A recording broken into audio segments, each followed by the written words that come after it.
Isang mapagpalayang araw po sa lahat ng ating mga tagapakinig. Napaka-swerte namin dahil kasama po natin ngayong araw na ito ang isa sa mga pinapakinggan ko nung ako'y kolehiyo, si Bong Ramilo. Magandang araw sa iyo, Bong. Magandang araw, Edge. I'll call you Bong. Oh, yes, of course. Okay. Bong, your songs, particularly Awit ng Petty B, was very inspiring. Ang daming layers ng kwento, no? Ang daming layers. Paano yung nagawa yun? Paano nyo naisulat yun? What inspired you to write that song? Sinulat namin ni Rene Agbayani, yan, noong 1979. Kami ni Rene, magkaklase, magkaibigan, magkasama. So, nung bata pa kami yan, mga teenagers pa kami, yan yung matindi yung student protest sa Pilipinas, and specifically, kahit sa UP, sa Diliman, nandun kami. Yan yung panahon na nag-uusap kami malimit kung ano ba ang gagawin namin, sasama ba. Kasama na kami sa mga protesta, pero marami pang ibang pwedeng gawin dahil hindi lang naman UP ang daigdig. Kaya kasama sa mga tinatanong namin, lalabas ba tayong UP, mag-organisa tayo, sasama tayo sa iba pang forms of struggle or whatever. So doon nagsimula yung nung kanta. Sa kaya pagtatanong, ang conclusion namin ni Rene, siyempre, hindi naman matatapos yan. Kaya nga, yung tunggalian. Walang katapusan. May pagka-ano rin yun, may pagka-philosophical. Kasi talaga namang walang katapusan ng contradiction. Diba? Kahit anong gawin mo, laging meron nun. So, sabi namin, sige, talagang mangyayari naman yung pagbabago. Sige na tayo, sama na tayo sa sama tayo sa mga kilusang pagbabago. So yung mga kanta ko, palagay ko, bata yun, o inspired yun ng mga nakikita ko tsaka nararanasan ko. Na political, dahil yung karamihan ng karanasan yun, may kaugnayan sa mga bangayan sa lipunan, yung mga injustice na nakikita ko, naaasar ako, nalulungkot ako, o ano man. Kaya mas responses pa yun. Kaya wala naman akong intensyon na mag-recording o mag-perform publicly. But Awit ng Petty B was recorded sa studio? Tama po ba? Hindi, sa UP Baguio lang namin ginawa yun. Kami, kajuwit ko si Lingling, ako lang yun, doon sa recording. 4-track cassette lang ang ginamit namin noon. Tapos hindi magandang ang recording dahil sa classroom. Classroom. Ang mga recording ko naman classroom, kusina, kusan-san lang. Sabi ko ilabas na yan kasi parang archives yan dokumento ng panahon yun. Tapos kahapon lang may nabasa ako. Sabi yata ni Tommy Igoe na music does not need to be perfect. Yeah. It just needs to be released. Yeah. I agree. Kaya kahit na pagkawabi-sabi, imperfection. Kaya yung mga recording ko, imperfect. Pero ang importante siguro, kung may masasabi ka rin naman, di sabihin mo kung may pagkakataon. O sa akin, of course, nakakagulat din na lumaganap yung ibang kanta kasi wala naman akong recording hanggang 1989. But something so good could not be contained. Kaya pakinggan po natin si Bong sa kanyang rendition ng Awit ng Petty B. Sabay ka na rin.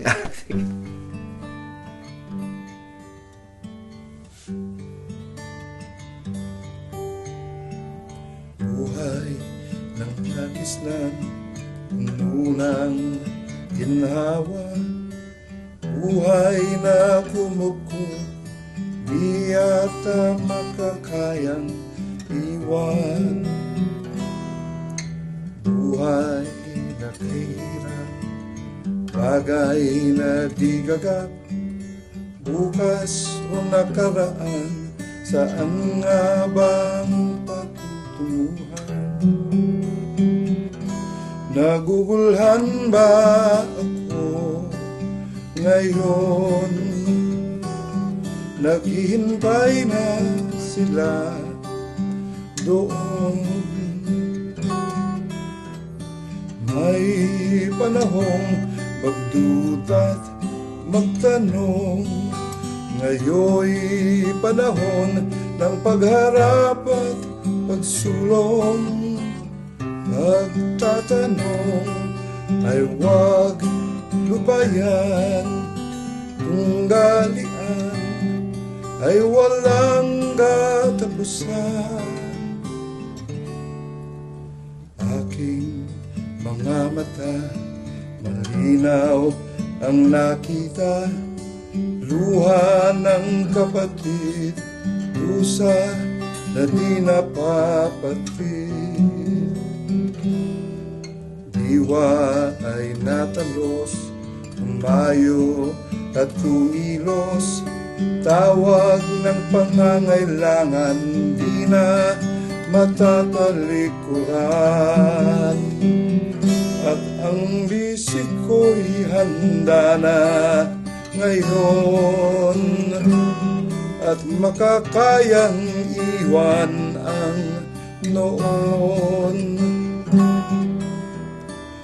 May panahong magduda't magtanong, ngayon'y panahon ng pagharap at pagsulong. Pagtatanong ay huwag lubayan, tunggalian ay walang katapusan.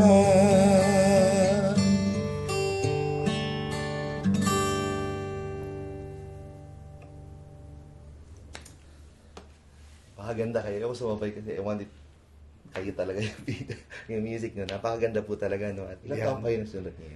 So, dahil sa mga siguro 18. 18? Oh, Wow! 18 years old. 18 years kami. old? Yes. Pero nung panahon yun, 18, mga teenager noon, martial law ito eh. Kaya martial law. buhay ang student movement, resurgence ng student movement. Kaya hindi naman hindi naman extraordinary yung ginagawa namin o sinasabi namin, part na yun ng generation siguro nung historical period. Ang laki nung movement nun, student movement nun eh.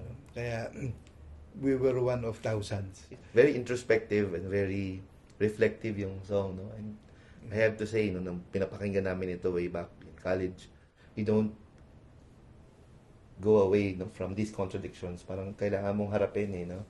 Parang it teaches you to be brave and to be courageous about facing life's challenges. Hindi mo pwedeng magpabukas yan, harapin. At your own pace, definitely. Sabi nga, marami na nagsabi sa amin na nabago raw buhay nila. Yeah. O nakatulong yung kanta. So, ang sagot ko naman, kami rin.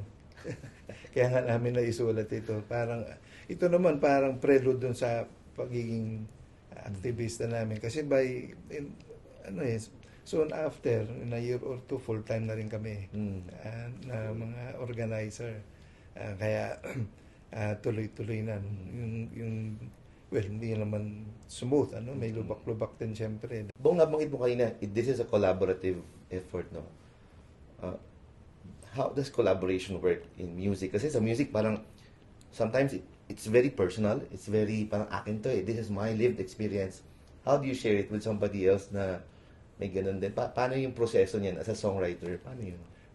Naman yun, more exception than the rule yung kantang yun eh. Kasi karamihan ang isa ko pang kanta, o isa pang kanta na nakipag-collaborate ako yung minsan hindi ko matutugtog ngayon kasi hindi ko na memoryado. Na ang ka-collaboration ko si Koyang Jess Santiago.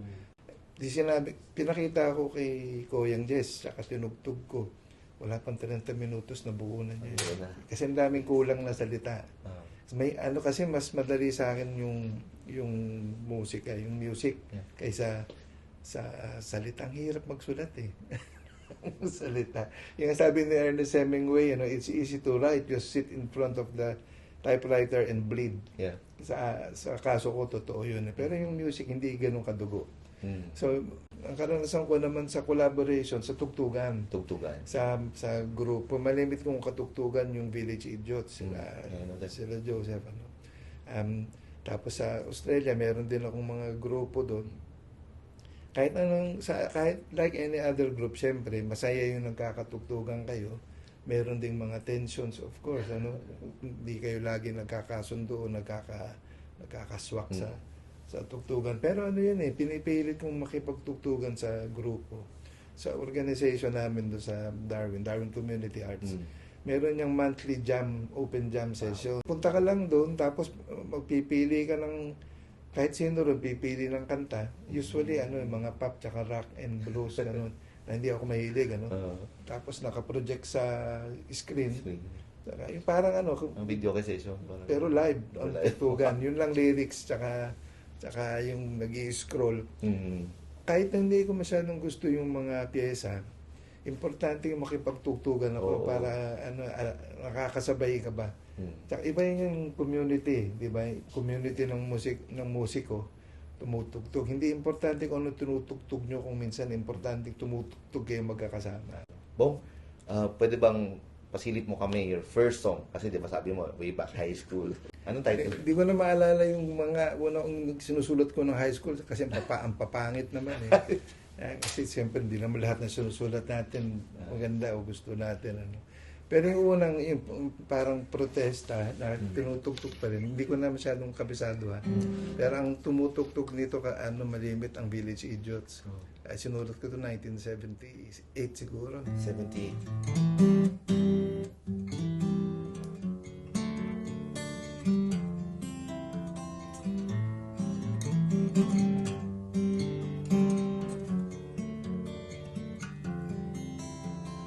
Akala ko ay simple ang buhay sa mundo. Akala ko'y mabuti lahat ng tao. Unti-unting namumulat ang aking mga mata. Unti-unting nakikita ako ay bulag pala. Takip silim, panaw pa rin, pinto at pula, bughaw at itim, liwanag ay kita pa sa halip ng bilhin. Hindi ko natapusin Medyo mataas, hindi ko na maabot kasi nung teenager ako mataas pa boses ko So you wrote this 78, a year before. Yung awit ng Peter Awit ng Burgess. Petty. Yes. Tapos may iba pa pero hindi ko na maalala Do you describe your songs as folk? Siguro, ang inspiration ko, lalo na in the later years, yung folk traditions. Folk traditions. So, karamihan ng, halimbawa, ang metro ko, 3-4. 3-4. Sa, Para sa audience natin, ano yung 3-4? yung 1-2-3, 1-2-3, 1-2-3, parang 6-8 na parang, tulad ng awit ng Petty Burgess, 1, 2, 3, 1, 2, 3, 1, 2, 3. Yan. Para sa mga nasusulat ng music, yun yung metro. So, may metro po yan kung paano nyo bibigkasin, paano nyo bibigyang diin. Tama? Yeah, oo. Yeah, so, Pero ang karamihan ng mga kanta sa Pilipinas, yung folk, tsaka traditional music na mas yung hindi yung mas colonialized o colonized na yung Hispanic tsaka Ito ba ay sinadya mo or it just goes naturally na 3-4 talaga yung lumalabas? Paano yung process mo? Palagay ko gano'n na lang natural sa aking 3-4 ang ang isulat Yung nga palagay ko kasi baka gano'n ang tibok ng puso. Puso ko ewan ko yung puso ng iba. Rin kasi mas malumanay sa yung folk naman kasi bang folk kundi ang musika ng taong bayan. Kaya nga folk music common folk. Kaya gusto ko yung folk dahil doon nakaugnay sa ba yung musika tsaka yung panulan o tulad. Can folk also be pop?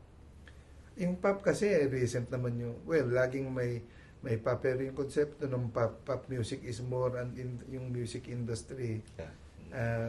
Think kasi noon naman kung tutuusin yung mga harana pop yun kasi popular. Popular siya. Pero yung pop na alam natin ngayon mas nakabata yun is inspired and also patterned after American music o Anglo-American kasi lalo na yung Beatles from the UK.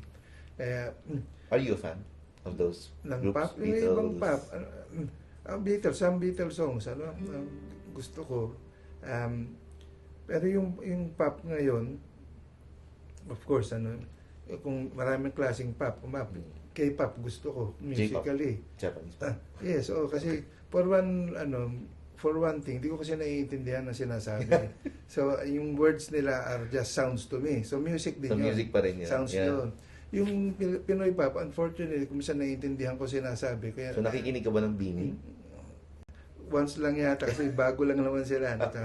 Ay, may ibang pop songs na again, coming back to K-pop, may ibang in translation, meron namang parang nakikita mo may poetry, ganoon din sa J-pop. Hindi lang sa pop, in other forms, kahit sa punk, may mga punk na maganda ang poetry, may punk na hindi.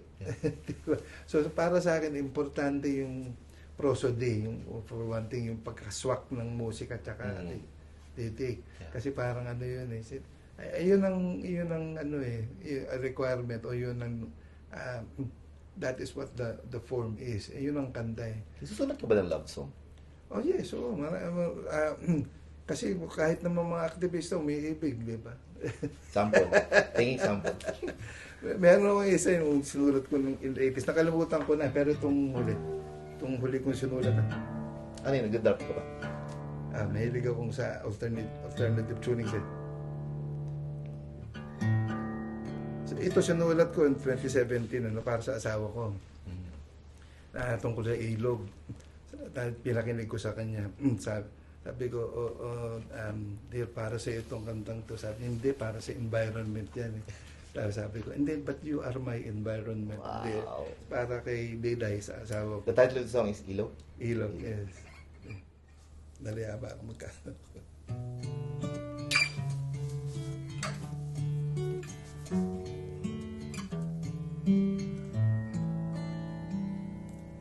Nadalo yung ilog, laging tumundagat, ula-ulat bukal, mula bundok parang dalisay ang hangal, titiba ng agos, tulad ng puso ko, magdaloy sa iyo. Nataro yung ilog, guguhit sa lupa, walang idadalhin, luksa'y tatangayin, payapa ang hatid sa kaluluwang hapo, tulad ng puso ko, kukup sa iyo. Nadaloy ang ilog, bundok hanggang dagat, gabi at umaga, palagi at tuwina, hahanap ng daan sa sakit at hadlang, tulad ng puso ko, hanap ang puso mo.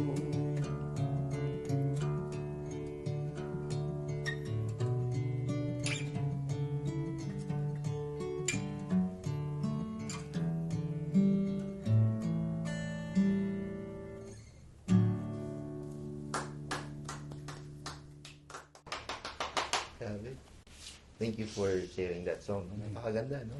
Kung tutuusin yung pinagsimulan ng mga kanta na inspired by nature. Yeah. Kasi ang talinghaga, karamihan ng talinghaga, lalo ng originally, nakabata yun sa kalikasan. Yeah. Kaya, Napansin ko yan sa Japanese songs. They're very fond of incorporating the seasons ng kanilang... yes, bahagi yun ng tradisyon ng Yeah. haiku. Yeah. Na ang haiku kailangan may kaugnayan sa season. Yeah. Kaya hindi haiku yun kung walang koneksyon. Yeah. Sabi nga ni Basho, yung original master ng haiku no, nung 1600s pa yata, no, obey nature. Obey nature. Yun ang papel ng Makata, is to obey nature. Kaya sa palagi ko tayo rin dapat ngayon, lalo na nga dahil sa global heating, lahat na, we must obey nature. So, may mga kanta, sinisikap ko yung mga kanta ko, obey nature. May kaugnayan sa kalikasan. Hindi naman lang diretso o tuwiran, tulad nito. Palagi ko traditional yung approach nitong kantang ito eh. No. Na may iba pa akong kanta na gano'n na humahalaw dun sa kalikasan yung mga imahe. Tsaka mga talinghaga. Kasi kung walang talinghaga, parang nasasayang ang kanta. Bong, which comes first? The lyrics or the melody? Ayun, malibit tanongin sa akin yun. Sa akin, usually music. Pero may mga pagkakataon na sabay dumarating. Pero yung nauuna yung lyrics, medyo, kung minsan, umuubra para sa akin. Pero mas umuubra yung nauna yung music, o nagkakasabay. Kaya may darating sa ilang salita, tapos may bagay yata itong ganong tugtog. Tapos yun na yung magmumungkahi sa iyo kung paano mo itutur. Sa akin matagal eh. Kung minsan ilang taon. Ilang taon. Tulad nga yung pinagtulungan namin ni Koyang, 3 taon yun.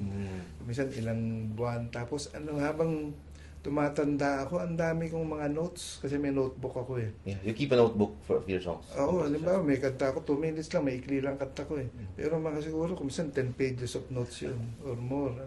Kasi naglilista rin ako ng mga salita.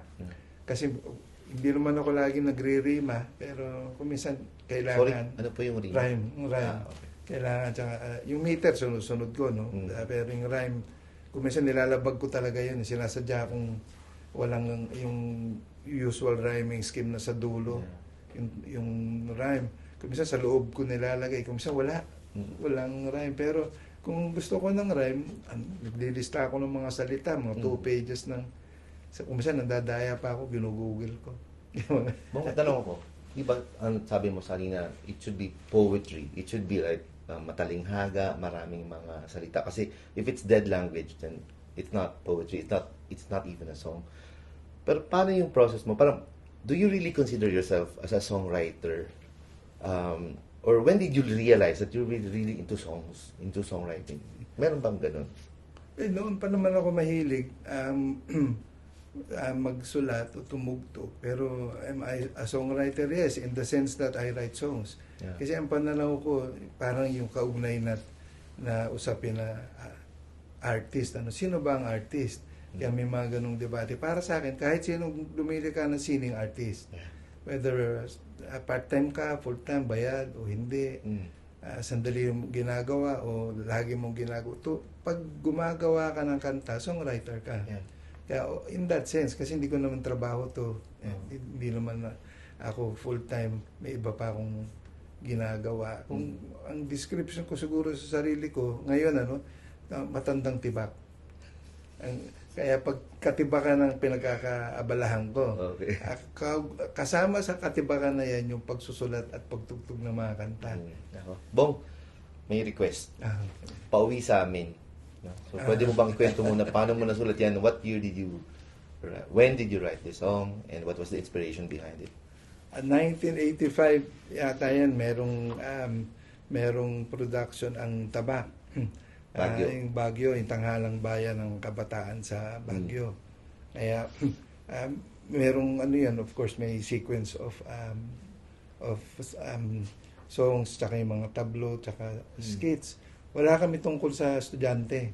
So the night before halos sulat ako ng kanta tungkol sa estudyante ng again yung kasi theater meron din akong experience sa theater kung magsusulat ako ng kanta kung minsan imagine ko yan as theatrical scenes. Tulad nung pauwi sa amin, ang eksena nasa estasyon ng bus. Tapos kababasa lang ng estudyante ng sulat nung tatay. Kasi isang elemento ng panulaan yan, ang pagtulayan yung indirection. Di ba? Teka, ano po yung indirection? Hindi ba naman kailangan sabihin na, ay, napakawalang yan na eskwelahan, tinaas sa matrikula. Kasi diretso yun eh. Paligoy-ligoy ka muna. Oo, kaya yung ano na ba, kaya hindi diretso, sasabihin mo. Kaya pag ikinuwento mo yung estudyante, naghihintay ng bus pa uwi, magtutulong na lang magsaka, kasi wala na pambayad sa matrikula o sa board and lodging, whatever. Ganoon din naman yun, di ba? Parehong sinabi, napakawalang nga naman itong mga kapitalist ng eskwelahan na nagtaas ng matrikula. Pero, kung gano'n lang naman ang gagawin mo, di isulat mo na lang sa polyeto. Mas ano pa, mas klaro pa, di ba? Aray sa mga nagsusulat dyan. Eh. Sa akin lang yan, ha? Di ko naman inaaway yung ibang mahilig na... O, parinig ng pauwi sa Susubukan ko, ha? Baka ano, ha?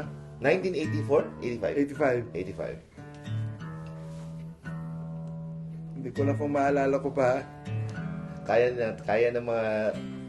Kung gusto mo ng import, kaya nilang kantahin dito yung dalawa.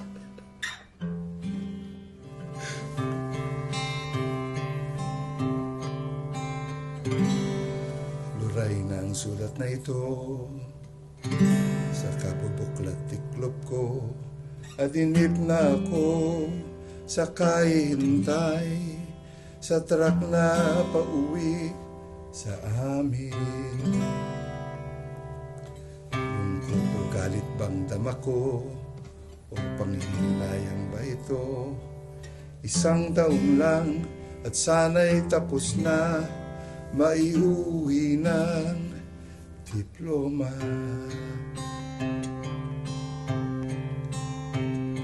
Kahapon dumating ang sulat ni Ama.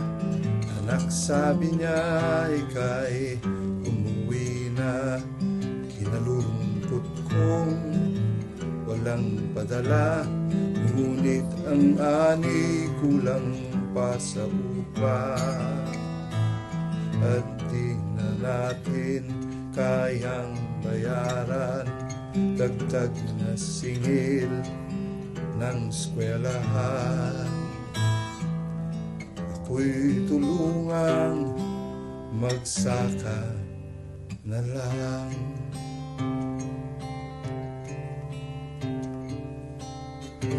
Ay, sa wakas, dumating na. Sana'y mayupo ang matira. Maraming nainip sa kahihintay sa truck na pauwi sa amin.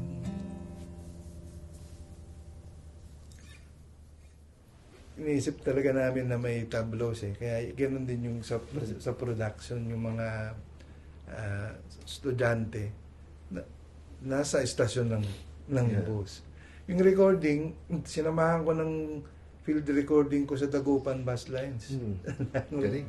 Yung mga yung dispatcher ba, kaya sinama ko, tsaka yung tunog ng mga bus. 1985, so may tuition fee increase na rin pala dati. Sa mga at the time sa mga private school lagi naman sa Baguio, tuloy-tuloy yung sa UP hindi masyado, pero sa ibang eskwelahan, sa mga private school, tuloy-tuloy yung halos every As a songwriter, as someone who views lipunan natin, do you think the situation way back 1984, nung nasulat mo yung kantang, the one was 978, 79, then ito 85. Do you think may progress? Nagbago ba yung sitwasyon fast forward to 2024? Are there changes that you've seen, significant ones? Kung ang pagbabatayan natin yung mga kinakanta pa rin hanggang ngayon, parang wala eh. Kasi bakit kinakanta pa rin natin yung mga kanta mula FQS hanggang ngayon, ano? Siyempre, of course, I'm referring dun sa mga protest movement o sa democratic movement, yung mga taong mas pinapansin yung nangyayari sa kapaligiran natin. Kinakanta pa rin natin yung mga lumang kanta dahil palagay ko, sadly, relevant pa rin kasi pa rin ang mga problema. Andyan pa rin yung inequality, inequity, injustice, yung pasismo, panloloko, corruption. So, hindi ko alam kung may malaking improvement, ano, kasi kung tutuusin, hindi naman masyadong nagbago yung ano ba, yung poverty line, di ba? Marami pa rin naghihirap. Ang daming nag-overseas atin, naging parang industriya yun yung ini-export natin, yung tao natin. Ah, mahirap din ang mga buhay overseas para sa mga OFW natin tsaka migrante dahil krisis sa buong mundo. Pero alam mo kung may hindi nagbago. Ano? Way back in 78, you had the Marcos Sr. Fast forward to 2024, Marcos ulit. Marcos Jr. Pero puro regime change naman, di ba? Since 1987, wala system change Exactly. Puro regime change. Kaya kung ano, kung ang pamantayan natin ng magandang pagbabago, system change. Yeah. Kung regime change lang, wala Kaya, halimbawa, of course, inasahan ng marami sa atin na manalo si Lenny para may kaunting kagandahan naman, improvement sa buhay natin. Ako personally, ang pakiramdam ko no, kung nanalo si Lenny, either lamunin siya ng sistema o i-assassinate siya. Yeah, dalawa lang. Parang she was too good to be, to preside over a rotten system. Kasi ang problema yung sistema Yeah. Kaya sinasabi nila, bobotante, mga Pilipino. Ang bobo yung sistema. Exactly. Kaya, kasi It breeds that kind of culture and systems. Kasi boboto tayo, batay dun sa kondisyon na hindi naman tayo bumoboto na walang mga constraint sa atin o walang mga impluensya yung disinformation o whatever. Kaya bobo ang sistema. Hanggang ngayon bobo ang sistema Kaya sa akin hanggang magkaroon ng system change, baka minor. And how will it happen, Bong? What do you think? How will system change happen? Hindi ko alam kung paano. No? Depende kung anong klaseng change ang gusto mo. Halimbawa ako kasi, ang tingin ko, baka mas marami pang posibilidad sa local and municipal level. Kung kung pinag-uusapan natin reforms o incremental changes, parang mas may mangyayari pa sa tulad ng nangyayari sa Pasig, sabihin na natin, no? Kahit in some way sa Quezon City, sa Baguio, saka merong mayors for good governance 100 mayor ang pumirma niyan Kung isabuhay nila yung pinirmahan nila, di ba? 100 munisipyo yan o municipality ang mababawasan o mawawalan at least ng corruption. Palagay ko, kung meron mang system change na mangyayari, sa grassroots yan bubungay. Kaya tingin ko doon dapat ang focus ng gawain ng lahat ng aktivista sa grassroots. Hindi naman iwanan yung iba pang gustong gawin ng ibang aktivista. No? Lahat naman ng pagsisikap sa pagbabago may silbi. Pero palagi ko, ang pagtuunan dapat ay ang grassroots. Yung pamayanan doon tayo. May team song ka ba doon? Sa grassroots na efforts? Di have a song? Sinisikap ko rin yung ang paraan ko kasi yung kwento ng taong bayan. Kwento ng tao na medyo may pagkukulang ako, na-realize ko yung kaka-adjit ko siguro sa pag na out and about ako. Hindi ako masyado nakikinig. Kaya kagabi nakinig ako ng kwento sa driver. Kinikwento niya na dati security guard siya. Wala siyang naiipon. Wala siyang ipapadala sa nanay niya sa Naga. Tapos yung kasama niyang guard, nag-grab. Nag-grab din siya. Boundary lang naman. Pero sa grab daw, nakakaipon na siya. Tapos nahulugan niya yung may bahay sila o may right sila sa Payatas na binaha, medyo. Pero sa Payatas sila, nakapag-aral yung anak niya, nakapagpadala pa sa nanay niya sa Naga. Yun ang mga importanteng kwento palagay ko.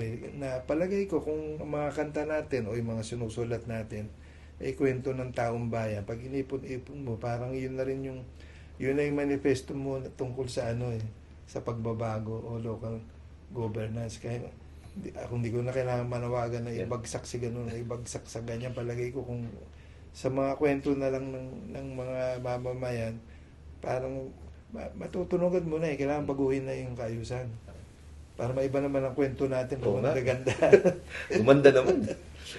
Another personal favorite pagkatapos ng Big Mac. Sige.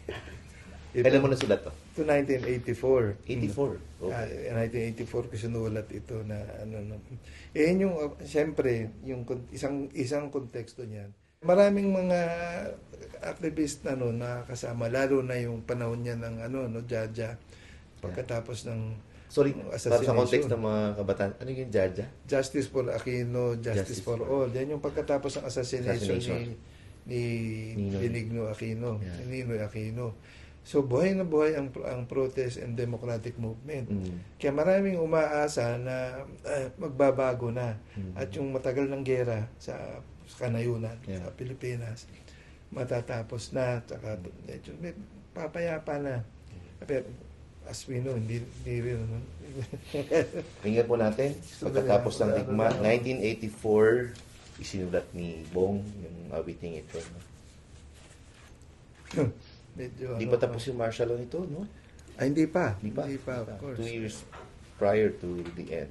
Prior to EDSA 1. Yung pa yung panahon nga ng lumalarga pa lang yung broad. This was the year that CAP was established, the Concerned Artists of the Philippines. Hindi niya yung nahuli sila, sila Lino Broca, Lino Broca, Ben Cervantes. Cervantes. Pagkatapos ng digma, 1984.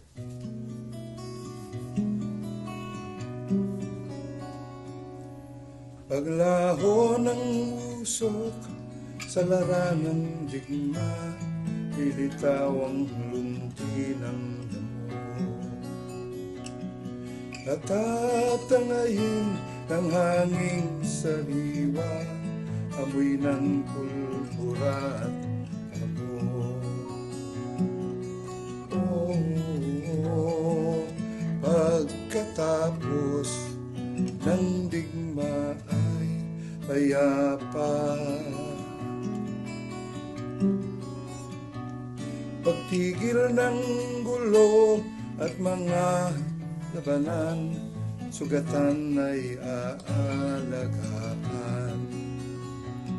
At mga bayani ay pararangalan, kinaslang laging tatandaan.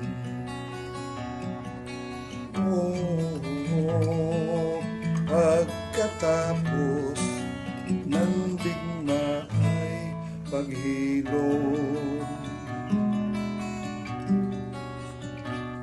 Ang mga manlulupig ay uusingin, ang bawat krimen nila ililitisin. Kung di sa pagkagahaman nila, tayo'y di na nga ilanang mag-alsa. Pagkatapos ng digma ay hustisya. Ang mga magsinta muling magkikita, mag-anak muling magsasama. At mula sa abo, tayo'y magpapanday ng sariwa at bagong buhay. Pagkatapos ng digma ay ligaya. Ang tigang na lupa muling bubungkalin, at ang alilaan sa atin. At mga pabrika'y muling paaandalin, ikang yaman ay ating angkin. Pagkatapos ng digma ay sagana. At kung ang bayan ay muling tupigin, at laya natin ay tangkang agawin, hindi na muli paaalila, kapit sa sandat ay di manghihina. Sa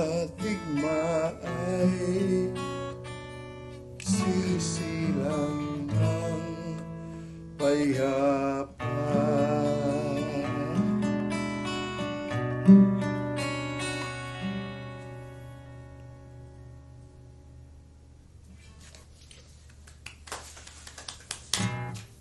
Bong, pointers mo sa mga gustong magsulat, gustong magbahagi ng kanilang sining, anong in your personal experience, what is effective? What can you say about young songwriters out there listening to this program? Ito para sa kahit sino, hindi lang sa bata, no?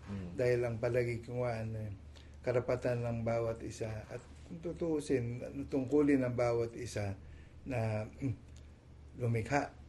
Kasi bahagi yan ng pagiging tao natin. Kaya kung gusto mo lumikha ka. Diba?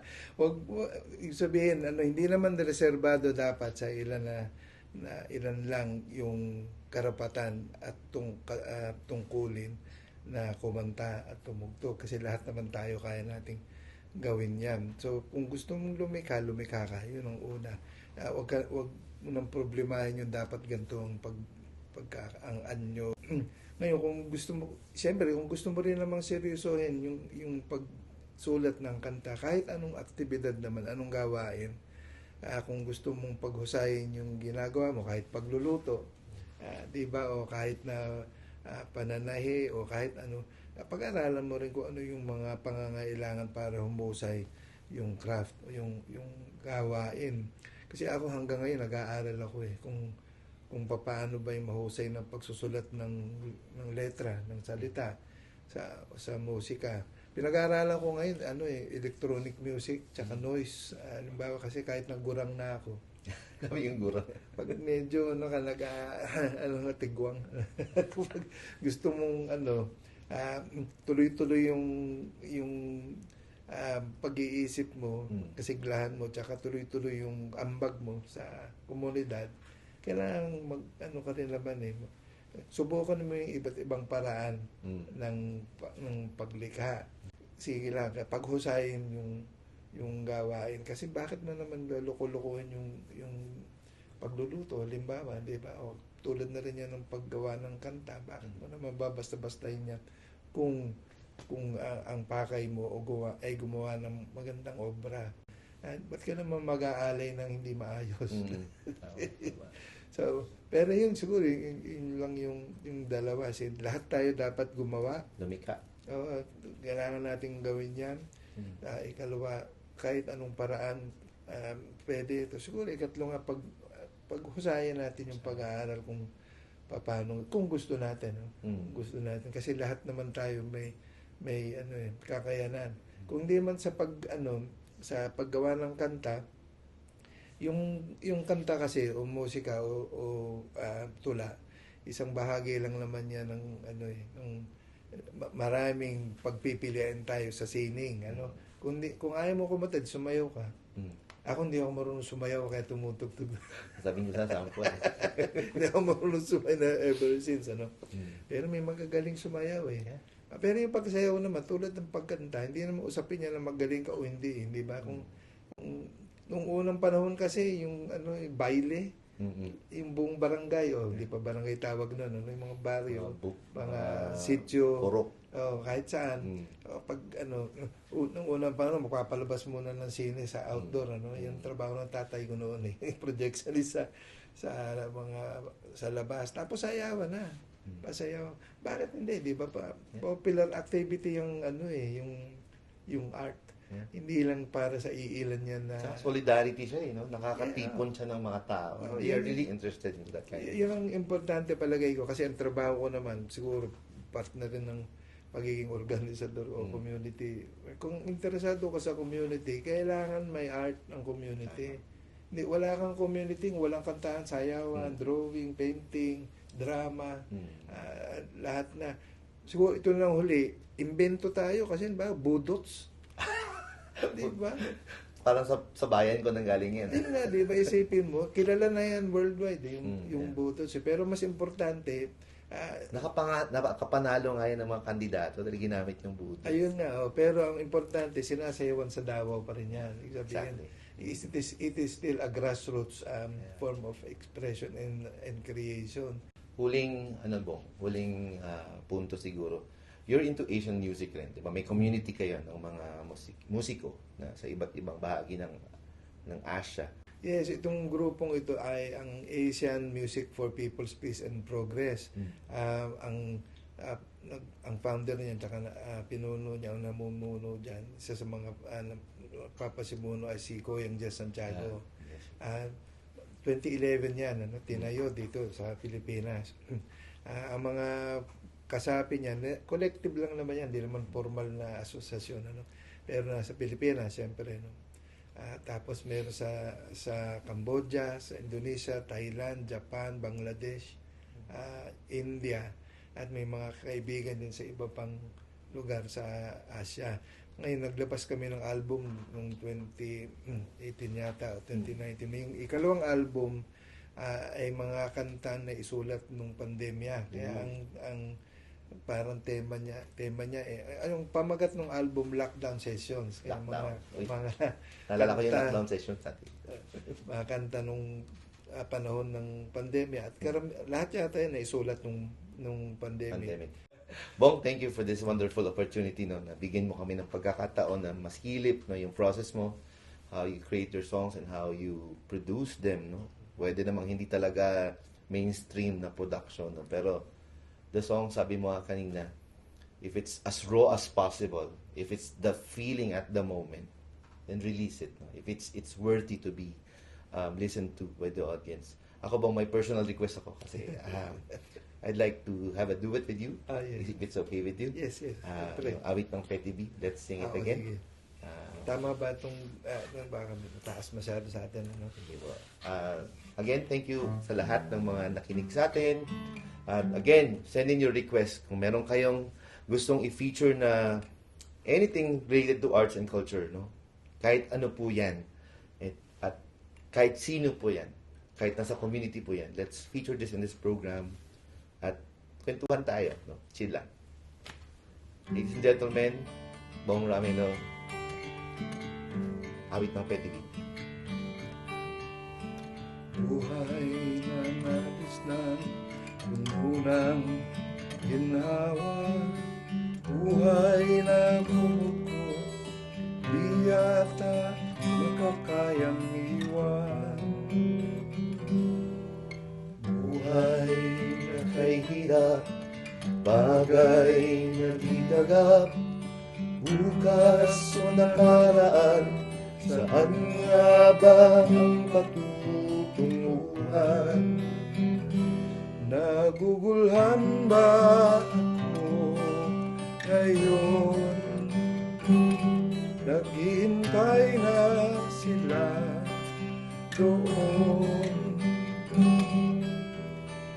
May panahong magduda, magtanong, ngayon'y panahon ng pagharap at magsulong. Pagtatanong ay huwag lumayan, tunggalian ay walang katapusan. Aking mga mata nakita, luha ng kapatid, lusa na di napapatid. Diwa'y natanong, ayos at kumilos, tawag ng pangangailangan, di na matatalikuran. At ang bisig ko'y handa na ngayon, at makakayang iwan ang doon. May panahong magduda, magtanong, ngayon'y panahon ng pagharap at pagsulong. Pagtatanong ay huwag lumayan, tunggalian ay walang katapusan.